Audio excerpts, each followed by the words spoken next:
எழுதுனா நம்ம மட்டும் இருக்கணும். பாடல்கள் மட்டும் வைரமுத்தும் இருக்கணும். அழகான ரசித்த சாங் ஃபுல் சாங் சங்கஸ் எழுத சொல்லிட்டாரு. எழுதிட்டேன். ஃபுல்லாக எழுதி முடிச்சிட்டேன். அப்புறம் வைரம் சார் வந்துட்டார். இல்லை படத்தில் ஃபுல் சாங் நான் எழுதணும் அப்படின்ட்டாரு. ஒரு டைட்டில் வந்துச்சுன்னா ஏற்கனவே வந்து பார்த்திங்கன்னா ஜென்டில்மேனாக இருக்கட்டும், காதலனாக இருக்கட்டும், இந்தியன் படமாக இருக்கட்டும், வாலி சார் வந்து ஒரு பாட்டாக நம்ம தான் எழுதுவார். வைரம் சார் ஒரு 4 சாங் எழுதுவார். அந்த டைட்டில் பார்த்திங்கன்னா அவர் பேர் தான் ஃபஸ்ட்டு இருக்கும். வாலி அவர்கள். ஏன்னா சீனியரில் பெரிய சீனியர். இப்போ ரெண்டாவது பேர் தான் இருக்கும். அதே மாதிரி எழுதுனா நம்ம மட்டும் இருக்கணும்.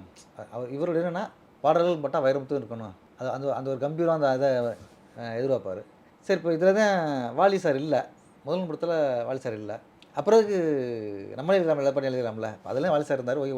ஒரு சென்டிமெண்ட்டாகவும் கொடுத்தீங்க, ஏதோ ஒன்று ஒரு பாட்டு கொடுக்கணும்னு சொல்லி கொடுத்தீங்க. இதெல்லாம் இல்லை நான் எழுதிருப்பேன், ஃபுல்லாக எழுதிருப்பேன் அப்படின்னு சொல்லிட்டு அப்புறம் சொன்னோன்னே சரி சங்கசம் ஒத்துக்கிட்டார். சரி ஓகே. அப்புறம் நான் எழுதுனது அந்த அந்த வரிகள்லாம் வரும். கடலை காடு அதுலேருந்து இவர் எழுதியிருக்காருல்ல. யார்? வைரமுத்து அவர்கள். அந்த இது வந்து வைரமுத்து சார் ஃபுல் பாடு. அந்த அதான் வைரமுத்து சார் பாட்டு தான் அது. ஃபுல் சாங் அவரே எழுதியிருக்காரு. நம்ம வரையும் 3-4 வரி வரும். அவ்வளோதான், இடையில அவ்வளோதான்.